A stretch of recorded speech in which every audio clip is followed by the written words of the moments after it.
A very good morning to all students. Once again, we are coming to introduce a new topic of class 12 business studies. And you know very well, we are talking about the new chapter of business studies, that is a marketing management. In this chapter, we already discussed a few important topics related to the marketing management, that is what is marketing, what is marketing management, what are the function of the marketing management, what are the process of the marketing management, objective of the marketing management, and selling, difference between the selling and marketing. In the last video, we already discussed the 5 important marketing management philosophies or concept. You know very well, we have 5 types of the marketing philosophies which guide us to manage any kind of the marketing activities, like a production concept, product concept, selling concept, marketing concept, and societal marketing concept. As well as we discussed in the last video the importance of the marketing, role of the marketing for the firm and for the economy. And we found that the importance of the marketing cannot be forbidden by any firm and for the any economy. कोई भी economy हमारे marketing से काफ़ी influence होती है, क्योंकि with the help of the marketing, first of all we analyze the need and wants of the customer and consumer, and thereafter we create a product according to the customer. By the help of the marketing, we can raise the standard of living of the consumer, as well as it helps to boost our economy and create a maximum number of employment for unemployment population. So now, after the discussing a various important topic of the marketing management, now we will move to the next topic of the marketing, that is a function of marketing. You can see that the function of marketing, the marketing process involves a number of function or activity to be performed by the marketer to provide goods and services to the consumer. यानी अगर हम function of marketing की बात करें तो पूरी marketing process में हम उन सारे फंक्शंस को इन्वॉल्व करते हैं, उन सारी एक्टिविटी को इन्वॉल्व करते हैं जिसमें हम किसी भी गुड्स एंड सर्विसेज को मार्केटर से लेकर कस्टमर तक पहुंचाते हैं.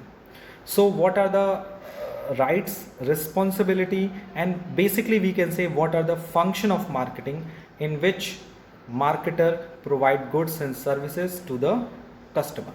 So the first function is gathering and analyzing market information. So the first and very popular function of the marketing, that is a gathering and analyzing market information and market research. In order to identify the needs and wants of customer, the marketer gather market information. He analyzes the strength, weakness, opportunity and threats of the enterprises. Such analysis helps the marketer to take decision regarding the diversification, improvement of product, expanding market etc. For this purpose, computer and online site are increasingly used. Basically होता क्या है, जो पहला function है marketing का वो ये है कि मार्केटर सबसे पहले किसी भी गुड्स एंड सर्विसेज को प्रोड्यूस करने से पहले वो मार्केट से इंफॉर्मेशन लेता है, उसको एनालाइज करता है, यानी मार्केट को रिसर्च करता है. Basically he analyse the needs and wants of the customer, यानी कस्टमर की नीड क्या है, वांट क्या है, पहले वो समझता है, इन्फॉर्मेशन लेता है और एनालाइज करता है कि उसके पास क्या स्ट्रेंथ है उस नीड्स एंड वांट को फुलफिल करने के लिए, उसकी क्या वीकनेस है, मार्केट में क्या अपॉर्चुनिटीज़ हैं और मार्केट में क्या थ्रेट्स हैं. और एनालाइज करने के बाद वो डिसीजन लेता है राइट रिगार्डिंग डाइवर्सिफिकेशन, यानी हमें कितने तरह के प्रोडक्ट बनाने चाहिए. यू कैन सी डैट एक कंपनी कई तरह के प्रोडक्ट बनाती है. इम्प्रूवमेंट इन प्रोडक्ट, उसे अपने प्रोडक्ट में, एग्जिस्टिंग प्रोडक्ट में क्या इंप्रूवमेंट करने की ज़रूरत है. एक्सपेंडिंग मार्केट, क्या उसे अपने बिजनेस के मार्केट को लेवल को बढ़ाना है कि एक लिमिटेड एरिया में मार्केट करना है, यानी एक लिमिटेड एरिया में अपने प्रोडक्ट को सेल करना है. For this purpose generally we can see that the computer and online site are increasingly used. Generally हम सर्वे कराते हैं, जनरली हम ऑनलाइन एंड कंप्यूटर के थ्रू लोगों से फीडबैक लेते हैं और ये इंफॉर्मेशन गैदर करने की कोशिश करते हैं कि कस्टमर की नीड एंड वांट क्या बेसिकली है क्या. सो at the last, before the concluding of this function, what are the important point related to this function ki first of all we identify the needs and want of the customer and gather a market information and analyze the strength, weakness, opportunity and threats of the enterprises, and decision regarding the diversification, improvement in product. The number second is market planning, यानी जब information है हो गई हमारे पास, then after market research the marketer has to develop an appropriate marketing plan to achieve the marketing objective of an organisation. यानी market research करने के बाद मार्केटर क्या करता है, एक एप्रोप्रिएट मार्केटिंग प्लान डिज़ाइन करता है। उस मार्केटिंग प्लान में क्या होता है कि वो सबसे पहले अपनी मार्केटिंग ऑब्जेक्टिव डिसाइड करता है कि बेसिकली उसका मार्केटिंग ऑब्जेक्टिव क्या है। You know very well there are basically two marketing objective. The first one is a price penetration and screaming the price policy. देखिए स्क्रीमिंग द प्राइस पॉलिसी क्या होती है कि इसमें हम क्या करते हैं, मैक्सिमम प्रॉफिट अर्न करने की कोशिश करते हैं। और प्राइस पेंट्रेशन क्या मतलब क्या होता है, मिनिमम प्राइस अडॉप्ट करते हैं, यानी कि वो या तो अपनी प्राइस हाई रखेगा इनिशियली या तो मार्केट प्राइस कम रखेगा।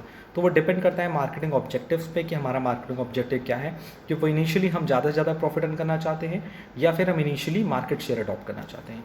You can take the example of the Jio, Reliance Jio. You can see that Reliance Jio ने फर्स्ट फ्यू ईयर्स हम लोगों को क्या किए, फ्री 4G सर्विसेज प्रोवाइड की, फ्री कॉलिंग सर्विसेज प्रोवाइड की और उसके लिए कोई चार्जेस नहीं लिया। सो उसने स्टार्टिंग में हमसे अपनी प्रोडक्ट एंड सर्विसेज के लिए कोई चार्जेस नहीं लिया, बट आफ्टर डैट जब वो उसका मार्केट शेयर काफ़ी स्ट्रॉन्ग हो गया, उसे मार्केट में यहाँ तक कि उसकी जो पहले से रिलायंस की जो कंपनीज चलती थी टेलीकम्युनिकेशन सेक्टर की, वो काफ़ी लॉस मेकिंग थी। सो उसने अपने डिफिसिट को फुलफ़िल किया। आज प्रेजेंटली रिलायंस जियो की स्थिति ये है कि वो सबसे ज़्यादा मार्केट शेयर अडॉप्ट कर चुकी है कम्युनिकेशन सेक्टर में, एज वेल एज वो एकमात्र ऐसी कंपनी बन गई है जिसके पास डेप्ट नहीं है। So we can say it is market planning very important part, कि हमने पहले कस्टमर का रिसर्च किया, कस्टमर की नीड एंड वांट को एनालाइज किया और उसके अकॉर्डिंग अपनी मार्केटिंग ऑब्जेक्टिव डिसाइड की कि हम अपने प्रोडक्ट एंड सर्विसेज को ऐसे मार्केट में लॉन्च करेंगे और हम किस ऑब्जेक्टिव के साथ मार्केट में बिजनेस करेंगे। Okay, the number third is product designing and development, यानी after the marketing planning customer every marketer moves to the product designing and development. The design of the product not only helps to make it attractive but also helps in improving its performance, providing it a competitive advantage over the other products present in the market. Yes, product designing and development आप सोचो तो बहुत छोटी सी बात है. For me it is a very small thing, but for the marketer is a very big thing, because you know very well कि कभी कभी कुछ प्रोडक्ट ऐसे होते हैं जो हमारे नीड्स एंड वांट के अकॉर्डिंग नहीं होते हैं, लेकिन तब भी हम उस प्रोडक्ट को खरीदते हैं due to the designing of the product, due to the attraction power of the product. कभी कभी कुछ प्रोडक्ट ऐसे होते हैं जो देखने में इतने अच्छे होते हैं या सुनने में इतने अच्छे होते हैं जिनकी फैशन चल जाते हैं। सो हम उन प्रोडक्ट की हमारे लिए कोई यूज़ नहीं होता, but we can purchase such kind of the product due to the fashion. So और ये इस तरह के प्रोडक्ट में कॉम्पिटिटिव एडवांटेज भी मिलता है। अगर हम प्रोडक्ट डिज़ाइनिंग एंड डेवलपमेंट की बात करते हैं तो कहीं ना कहीं हमें कॉम्पिटिटिव एडवांटेज भी मिलता है कि अगर उस तरह के प्रोडक्ट कई हैं मार्केट में कई तरह के प्रोडक्ट हैं, लेकिन हम इसी प्रोडक्ट को क्यों खरीदेंगे, क्योंकि कहीं ना कहीं हाँ उसका प्रोडक्ट डिज़ाइनिंग और डेवलपमेंट अन्य कंपनियों से, अदर कंपनी से काफ़ी बेटर होता है। So product designing and development is very important part of the marketing and it is very important function of the marketing. The next in a four function of the marketing is a standardisation and grading. इस when we are talking about the standardisation and grading, so one by one we explain this. What is standardization and grading? So what is standardization? It refers to the process of setting a standard regarding the quality, price, packing, technology, equipment, etc. for the production of the product. यानी इसमें हम लोग क्या करते हैं, product को produce करने से पहले हम कुछ स्टैंडर्ड डिसाइड करते हैं कि स्टैंडर्ड क्या, कि उस प्रोडक्ट की क्वालिटी क्या होगी, उस प्रोडक्ट की प्राइस क्या होगी, उस प्रोडक्ट का पैकेजिंग क्या होगी, उस प्रोडक्ट को प्रोड्यूस करने में टेक्नोलॉजी क्या यूज़ होगी, इक्विपमेंट क्या यूज़ होगी for the production of a product. यानी बेसिकली हम सबसे पहले स्टैंडर्डाइज करते हैं उस प्रोडक्ट को लेकर कि उसमें कौन कौन से स्टैंडर्ड को फुलफिल करना है। This ensure uniformity and consistency in output. ये भी याद रखिएगा कि इससे क्या होता है कि जब भी हम कोई प्रोडक्ट प्रोड्यूस करते हैं तो उसमें यूनिफॉर्मिटी रहती है, क्योंकि वो सेम क्वालिटी के रहते हैं, सेम प्राइस के रहते हैं, सेम पैकेजिंग के रहते हैं और सेम टेक्नोलॉजी उसमें यूज़ होती है। तो कहीं ना कहीं वो उसमें क्वालिटी और पैकेजिंग लगभग सेम होती है। And reduce the need for the inspection, testing and evaluation of the product. और जिसके कारण स्टैंडर्डाइजेशन होने के कारण जनरली हम उस आउटपुट जो भी आता है, प्रोडक्ट जो बन के आता है, उसमें इंस्पेक्शन की, टेस्टिंग की, इवेल्यूशन की ज़रूरत नहीं होती है। So it is a standardization. What is a standardization? Standardization refers to the process of setting standard regarding quality, price, packaging, technology and equipment for the production of the product. The second term is grading. What is a grading? Grading is the process of classifying the product into different groups on the basis of quality, size, feature, etc. यानी grading क्या होता है, वो उसमें हम क्या करते हैं, प्रोडक्ट को क्लासीफाई करते हैं, बांटते हैं. किस बेसिस पे बांटते हैं? डिफरेंट ग्रुप्स में बांटते हैं. On the basis of quality, quality के बेसिस पे बांटते हैं, साइज़ के बेसिस पे बांटते हैं और फीचर के बेसिस पे बांटते हैं. जैसे quality means you can see that कि ये चीपर गुड्स है, ये थोड़ा स्टैंडर्ड गुड्स है. तो हम एक ही कंपनी दो तरह की एक ही तरह का प्रोडक्ट बना रही है, लेकिन उसमें क्वालिटी डिसाइड कर दी कि ये क्वालिटेटिव प्रोडक्ट है, ये थोड़ा सा इन्फीरियर गुड्स है, ये हाई क्वालिटी का प्रोडक्ट है. डिपेंड करता है कि आप कितना एक्सपेंड करना चाहते हैं. साइज़ पर डिपेंड करता है. You can see that the Parle जी में यू कैन फाइंड द कि पार्ले जी में आपको डिफरेंट साइज़. हाँ, so you can see that एक ही प्रोडक्ट है, उसके डिफरेंट साइज़ के अकॉर्डिंग उसके ग्रुप बटे होते हैं. जैसे you can see the size Parle जी में आप देखो छोटा सा भी साइज़ होता है, बड़ा साइज़ भी होता है, फैमिली पैक भी होता है. You can see the Maggi noodles. ये मैं एग्जांपल इसलिए दे रहा हूँ because you are familiar with this product. So you can see the Maggi, छोटा Maggi, medium Maggi, family pack Maggi. तो you can buy any types of size. तो हम लोग प्रोडक्ट की ग्रेडिंग भी करते हैं on the base of the size. Features के अकॉर्डिंग, फीचर्स में अगर आप उसके फ्रेगनेंस में देख लो, उसकी टेस्ट में देख लो, तो you can find different types, same type of product in the different grade. आप एक ही प्रोडक्ट के लिए उसके ग्रेड अलग हैं. अगर आप छोटा सा माउस भी खरीदने जाओगे फॉर द पीसी, तो you can find a wireless mouse, wired mouse, optical mouse, उसमें कई तरह के माउस होते हैं. तो so you know very well, आप पीसी खरीदने जाओ, लैपटॉप, तो you can find a different range, different grade on the base of the quality, size and the feature. So the fourth function of the marketing is the standardization and grading. Standardization refers to the process of setting standard regarding quality, price, packaging, technology, equipment, and grading refers to the process of classifying the product into different groups. इसमें हम product को different groups में classify करते हैं. किस basis पे? Quality के basis पे, साइज के बेसिस पे, फीचर्स के बेसिस पे. The next is it is necessary for such goods which are not produced according to predetermined specifications such as agriculture goods. Grading ensure that the goods belong to the particular quality and helps the marketer to fix price easily. Yes. आप देखो कुछ goods ऐसे होते हैं जो आपके specification के according नहीं होते. तो ग्रेडिंग एक ऐसा तरीका है जिससे आप अपने गुड्स को क्वालिटी के अकॉर्डिंग अरेंज कर सकते हो, क्लासीफाई कर सकते हो और उसकी प्राइस डिसाइड कर सकते हो. अगर आप जाओ खुद मार्केट में, आप छोटा सा कुछ भी वेजिटेबल लेने जाओ, कुछ भी वेजिटेबल लेने जाओ, तो यू कैन फाइंड कि सेम वेजिटेबल है बट उसके प्राइस अलग होते हैं, उसके प्राइस अलग होते हैं. यू कैन फाइंड द नींबू.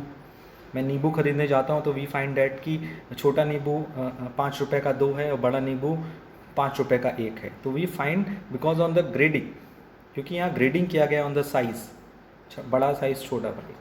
तो कहीं ना कहीं प्रोडक्ट की जो ग्रेडिंग है वो कहीं ना कहीं हमें हर जगह यूज़ करने को मिलती है, चाहे वो एग्रीकल्चर प्रोडक्ट्स हो, चाहे वो नॉन एग्रीकल्चर प्रोडक्ट्स हो. So I hope you will very understand about the standardization and grading. Now we will move to the fifth function of the marketing, that is packaging and labeling. It is very common term. What is packaging and labeling? You know, after the production of the goods, we provide a better package to the any product. So packaging refers to the designing and development the package of the product. यानी कि production करने के बाद हम क्या करते हैं, product की डिज़ाइनिंग करते हैं, प्रोडक्ट पैकेज को डेवलप करते हैं कि उस प्रोडक्ट को कैसे हम पैक करेंगे. So the packaging refers to the designing and developing the package for the product. Package refers to the wrapper or container which not only the provides protection to the product. यानी package जो है वो wrapper और container ही नहीं होता है जो product को सिक्योर करता है, बल्कि provide protection to the product but also acts as a promotional tool for it. और न सिर्फ वो प्रोडक्ट को प्रोटेक्शन देता है बल्कि वो प्रमोशन भी करता है. यू कैन सी दैट कि sometimes we purchase any kind of product due to the attractive packaging. कभी कभी हम कुछ प्रोडक्ट ऐसे भी खरीद लेते हैं जिसकी पैकेजिंग काफ़ी अट्रैक्टिव होती है. तो पैकेजिंग का जो मेन एम होता है वो होता है प्रोडक्ट को सेफ्टी देना, प्रोडक्ट को प्रोटेक्शन देना, बट लोगों ने उसको भी एक वेपन की तरह यूज़ किया है और आज अच्छी पैकेजिंग के थ्रू उसका प्रमोशन भी किया जाता है. लेबलिंग क्या है? Labelling refers to the designing and development the label to be put on the package. Package मतलब जो प्रोडक्ट को प्रोडक्शन दे, थोड़ा सा अट्रैक्टिव बनाए। और लेबलिंग क्या होता है? Give the necessary information of the product. You can see the package, package पे आप generally you can see the name of the product, MFG, production date of the product, expiry date of the product, and give the name and address of the company, किस company ने इस product को produce किया है, और company का factory कहाँ पे है, बैच नंबर क्या है, ये सारी इन्फॉर्मेशन क्लियर उसमें मेंशन होती है। And as well as the MRP, maximum retail price, भी प्रिंटेड होता है। A label is carrier of the information. It may be a simple tag or a complex graphic providing detail about the product. तो basically packaging और labelling दोनों एक साथ use किया जाता है कि किसी प्रोडक्ट का पैकेज बनाया जाता है, पैक किया जाता है, तो उस पर उसकी लेबलिंग भी की जाती है। पैकेजिंग जहाँ प्रोडक्ट को सेफ बनाता है और अट्रैक्टिव बनाता है, साथ साथ लेबलिंग उस प्रोडक्ट से रिलेटेड इन्फॉर्मेशन, इंपॉर्टेंट इन्फॉर्मेशन भी कन्वे करता है।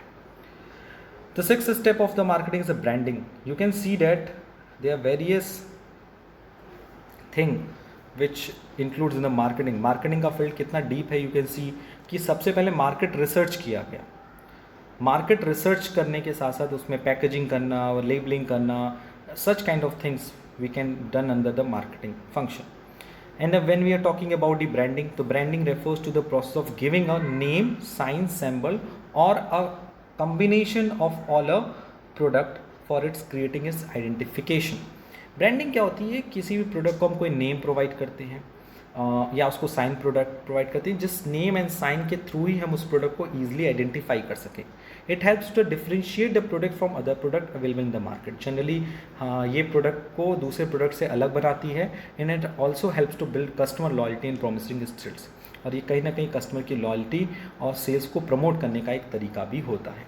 And you can know very well brand एक इंपॉर्टेंट टर्म है।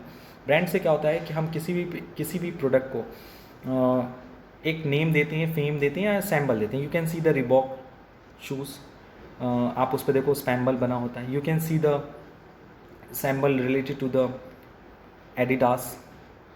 आप ब्रांडेड प्रोडक्ट में चले जाओ, सन ग्लासेस में, तो उसमें भी रेबन के चश्मे होते हैं, ग्लासेस होते हैं, तो उस पर भी प्रिंटेड होते हैं।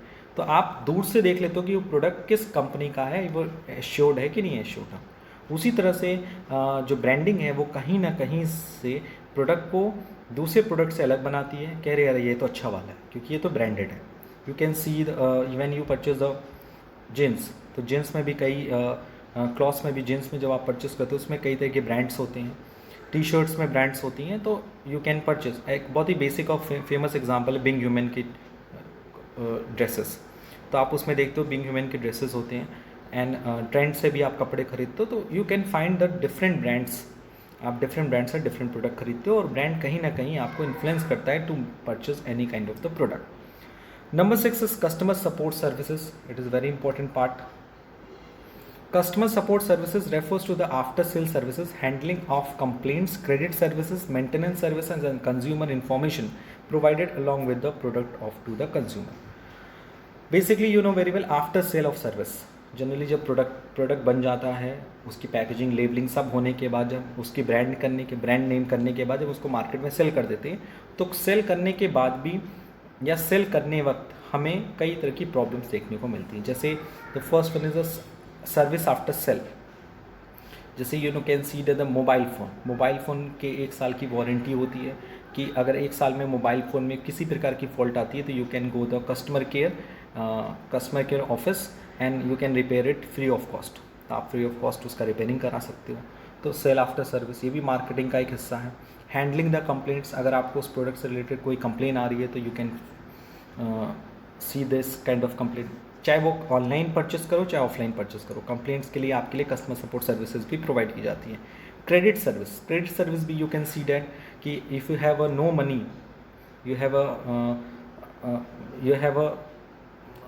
you want to purchase such kind of product but you have no money, so in this situation आप क्रेडिट सर्विसेज की तरफ जाते हो, EMI पे ले सकते हो, क्रेडिट कार्ड इशू करा सकते हो।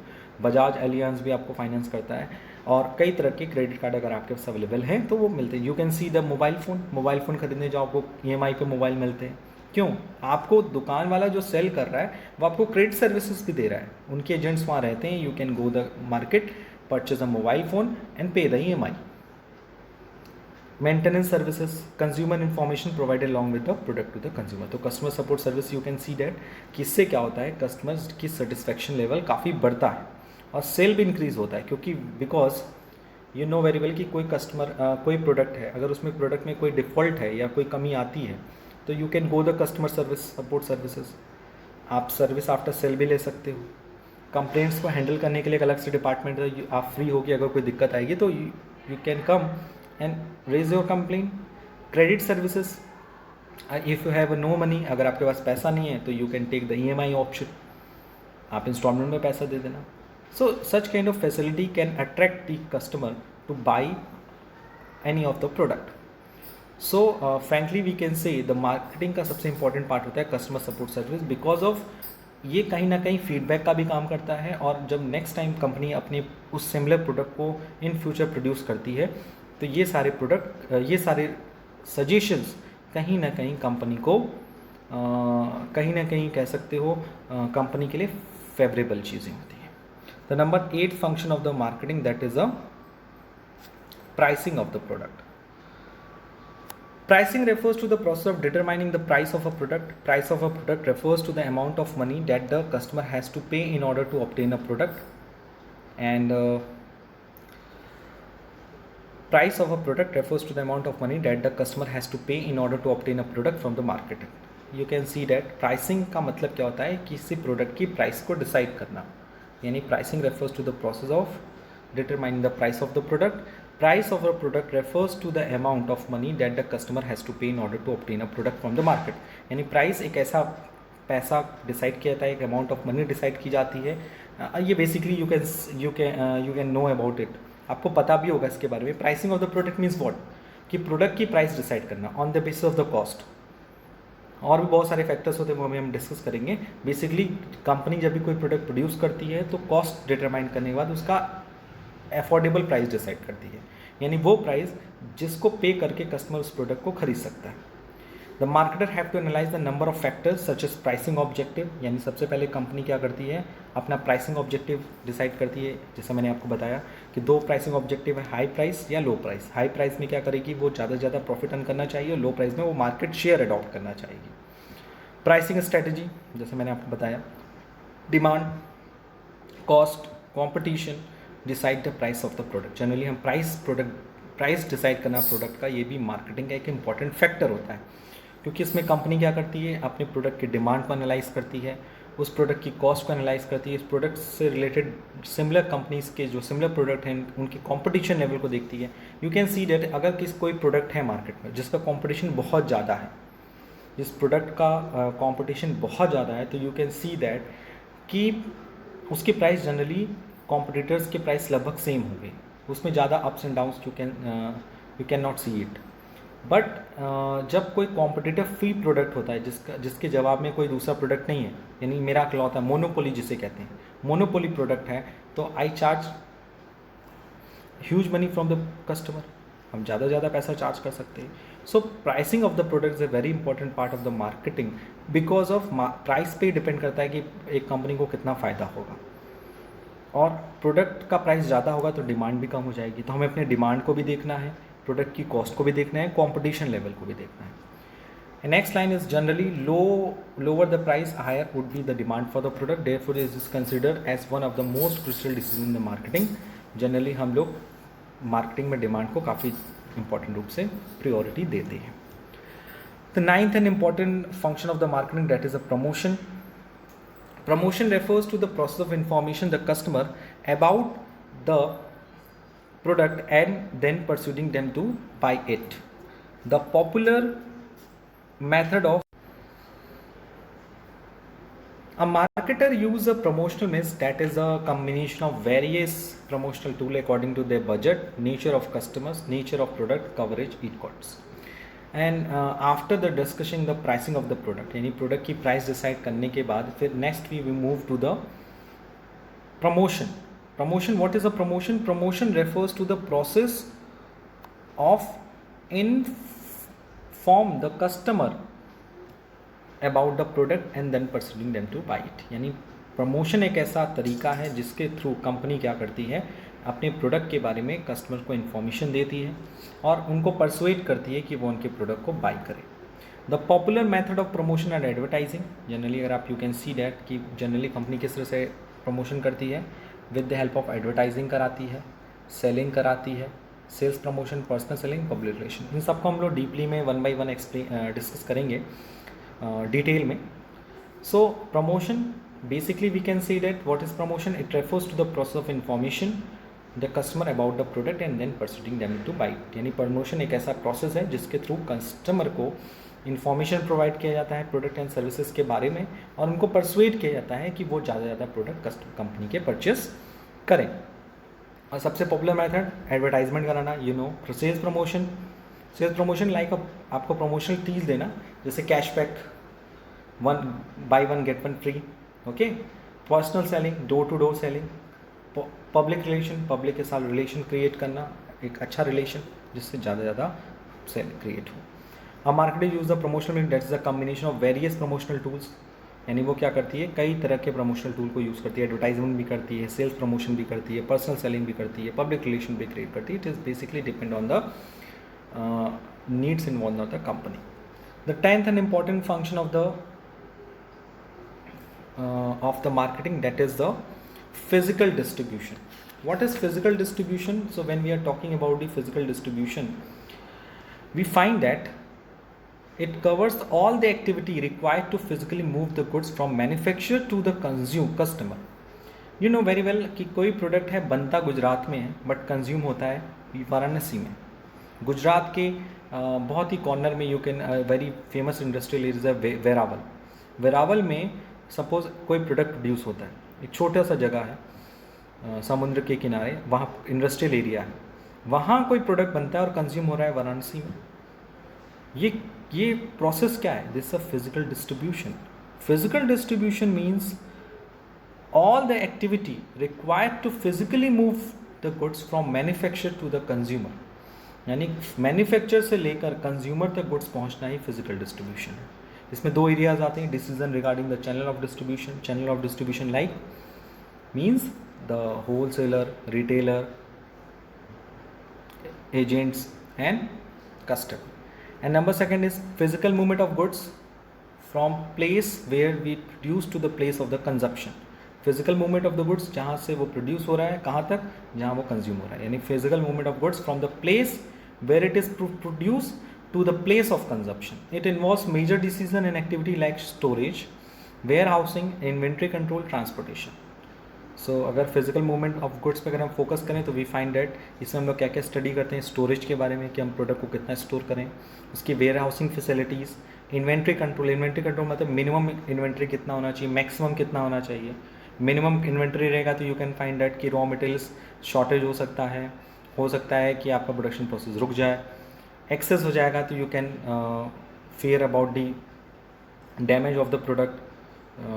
ख़राब होने का चांसेस रहेगा, जलने की चांसेस रहेंगी और कहीं ना कहीं आप एक एक्सेस कॉस्ट भी बियर कर रहे हैं क्योंकि आप उसको स्टोर करके रखें. हो सकता है मार्केट प्राइस इन फ्यूचर उसकी डिक्लाइन हो जाए.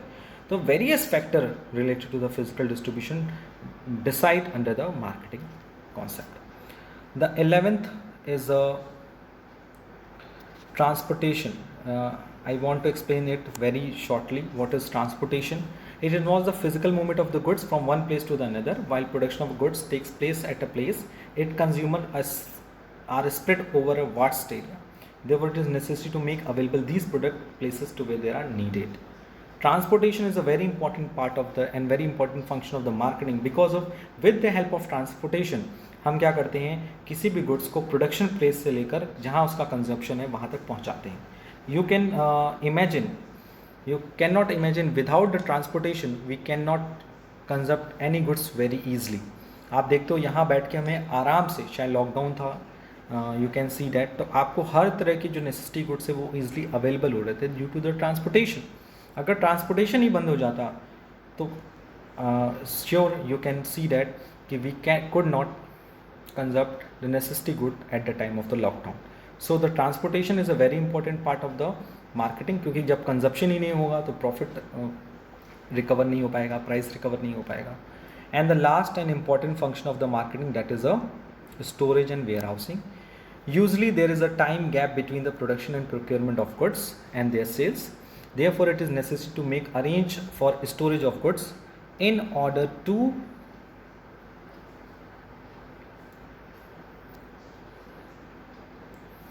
make arrangement for storage of goods in order to maintain regular supply of goods in the market.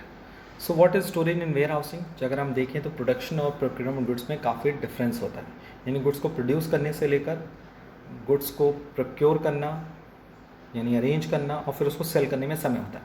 जैसे प्रोडक्शन गुड्स अभी हुआ, फिर वो गुड्स प्रोड्यूस होने के बाद क्या होगा, अपने अपने एरियाज़ में जाएगा, फिर उसमें सेल होगा, तो काफ़ी समय लगता है बीच में. ऐसा तो नहीं तुरंत प्रोडक्शन हुआ, चौराहे की जलेबी की दुकान तो नहीं है, ये मैं एग्जांपल दे रहा हूँ. या आप देखोगे घर भीड़ लगी हुई है, जलेबी आ रहे हैं, कचौड़ी सब्जी आ रही है और लोग बैठ के खा रहे हैं. नहीं, अगर आप प्रोडक्शन की बात करें, मार्केटिंग कॉन्सेप्ट की बात करें, तो first of all we produce the goods, thereafter उसकी पैकेजिंग लेबलिंग के बाद हम उस गुड्स को डिफरेंट एरिया में सप्लाई कराते हैं. सप्लाई करने के बाद वो गुड्स क्या होता है, कंज्यूमर होलसेलर से रिटेलर, रिटेल से कंज्यूमर के पास पहुंचना, उसमें टाइम लगता है. तो उसके लिए स्टोरेज एंड वेयर हाउसिंग की फैसिलिटी होनी ज़रूरी है ताकि गुड्स को हम रेगुलर सप्लाई में मेंटेन रखे रहें. तो इसलिए it is a very important because it is also help to avoid delay in delivery. कभी कभी ट्रांसपोर्टेशन की कुछ प्रॉब्लम आ गई तो ऐसा ना हो कि खाने के लिए हम लोग परेशान हो जाए, सो कंजप्शन के लिए प्रॉब्लम आई, सो इसके लिए हम लोग डिले को अवॉइड करते हैं. Meeting contingencies and demand, establishing the price of the product of the market, thus it helps to create time utility. याद रखिएगा, with the help of storage, warehousing and transportation हम time utility create करते हैं. हमारा time बचता है. जब time available होता है तो हम उस गुड्स एंड प्रोडक्ट को गुड्स के या प्रोडक्ट को प्रोडक्शन एरिया से लेकर आते हैं कंजप्शन एरिया में, वहाँ उसको स्टोर करते हैं, वेयर हाउस करते हैं और जैसी डिमांड होती है वैसे लोगों तक पहुँचाते हैं. So today we discuss the 12 important function of the marketing. So at the end of the today's video, one by one I want to take the few points. The number one is the gathering and analyzing market information. Number two, market planning. Number three, product designing and development. Number four, standardization and grading. Number fifth, packaging labeling. Number six, branding. Number seven, customer support services. Number eight, pricing of a product. Number nine is promotion. Number 10, physical distribution. Number 11, transportation. And number 12 is storage and warehousing. You can see that we start the marketing from the market research and end with the sale after services. So point number 1 and point number 7. So I hope today we cleared all the topic very easily. Apart from this, if you have any doubts, so please ask me in online classes. आज के लिए इतना ही. Thank you. Thanks a lot.